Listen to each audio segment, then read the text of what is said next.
Zdravím. Moje jméno je Petr Rudzan a připravil jsem tady takové video o mně, animované z mého osobního a profesního života. Má to 3 minuty, snad vám to něco o mě řekne. Příjemnou zábavu.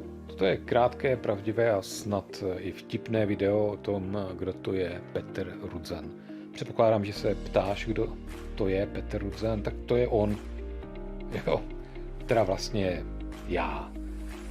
Tohle video je vlastně o mně. Takovýhle krasavec, dobrá duše, čistá energie. No ale měl bych být trošku seriózní, protože tohle je představení něco málo o mém životě, o profesi a je potřeba to udělat rychle.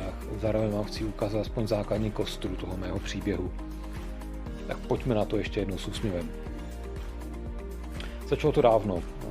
Takhle šikovný kluk se narodil a v dětství jsem prožil ve východních Čechách, kde si v Podkrkonoší.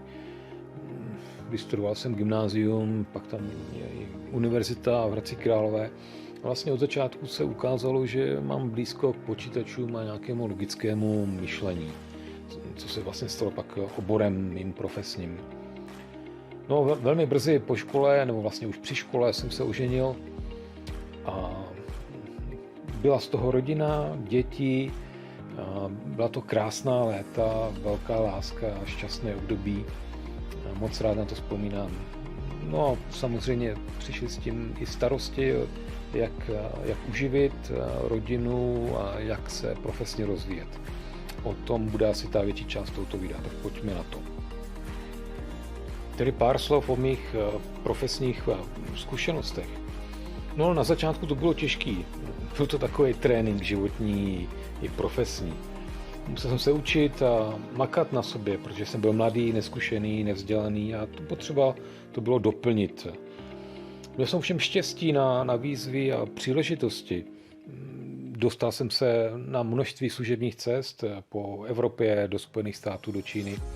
To všude byla příležitost jakoby růst a učit se manažerskou taktiku, diplomacii, jednání, řešení problémů, a to nejenom těch profesních, ale i lidských. A vlastně to celá ta doba byla jakousi hrou, která se hrála téměř sama. I když někdy to byl samozřejmě závod o čas, učit se, pracovat, živit rodinu a být s rodinou. Byly to krásné časy. Já jsem se setkával s novými věcmi. A samozřejmě někdy to bylo těžké, někdy ta doba byla turbulentní, situace byly různý, byl jsem stavěn před rozhodování a řešení problémů. Byl jsem v situaci, kdy firmy rostly, nebo se redukovaly, reorganizovaly, slučovaly, rozdělovaly a bylo potřeba se tomu přizpůsobit. Naučil jsem se prezentovat, mluvit na poradách, řídit lidi a samozřejmě procesy. No a čím jsem si jako fakticky prošel? No, začal jsem v Siemensu. Jako mladý, neskušený kluk jsem dostal šanci být vedoucí účtárny. To příležitost německé kultury. Potom TRV, jako kontrolér v americké firmě, v automotive. Potom Takata, vlastně japonská kultura, tam jsem byl finanční ředitel. Foxconn, opět finanční řízení 2 výrobních divizí. Čínská kultura, Unipetrol, kde jsem dělal šéfa interního auditu, nebo ten interní audit jsem dokonce zaváděl, a přirozeně česká kultura, částečně polská díky vlastnictví. GCE, finanční ředitel, švédská kultura, a CCI, FP&A manager, americká firma, kde jsem dokonce působil pracovně ve Vídni. No a nemocnice, tam v nemocnici jsem byl v představenstvu a měl jsem na starosti fúzi 5 akciových společností a další reorganizační záležitosti. Vlastně to celé byla takási plavba 25 let, plná dynamických změn a událostí, a já se cítím nebo jsem byl kapitánem na lodi a bylo potřeba jenom držet správně to kormidlo. No, o čem ta moje profesní praxe je? Základ tvoří finance. No, díky tomu, jak jsem vystudoval finanční management a informační technologie, finance představují jakousi páteř mé odbornosti a všechny související procesy. A není to jenom to, já jsem měl příležitost dál rozvíjet se v managementu a dostat se k psychologii práce s lidmi.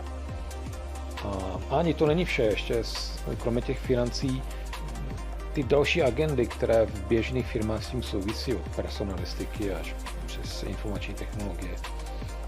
A podařilo se mi získat i další dovednosti, které mi pomáhaly a pomáhají rozvíjet a zvládat náročné situace. Takhle by to asi tak mohlo být ve stručnosti všechno.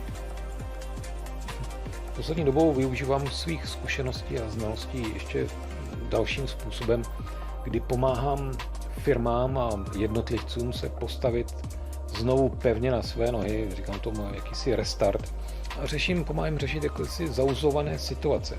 A často funguji jako konzultant. Opírám se přitom o bohatost vlastního osobního i profesního života. A co mě charakterizuje, zřejmě to jsou tyto kvality. Přitom se snažím o moderní, otevřený leadership a využití moudrosti těch vlastních zkušeností. Přitom neustále ještě studuju a inspiruju se a všechno je to proto, abych i sám byl inspirací a zdrojem pro ostatní. A zajímám se o velkou škálu věcí, od moderních technologií po psychologii, sociologii a řeším i takové věci jako grafický design, struktury, databází a marketing a další věci. Pomáhám taky na svět startupům a sám jsem plný myšlenek o tom, co, kde a jak by se dalo rozvíjet. Opírám se přitom o 3 pilíře. První z nich je osobní rozvoj, to je neustálá práce na sobě. Druhý pilíř je intuice, pracovat jak hlavou, tak i srdcem. A spolupráce, nebýt na to sám a zapojovat ostatní do agendy. No a čím toto video ukončit? Snažím se věci spojovat, zlepšovat, využívat k tomu zpětnou vazbu a otevírat nové možnosti. Odemykat. Možná, že je potřeba někdy i poodstoupit a podívat se z nadhledu na celou situaci. Tak toto jsem já. A teď mě už trošku znáte. Přeju vám hezký den.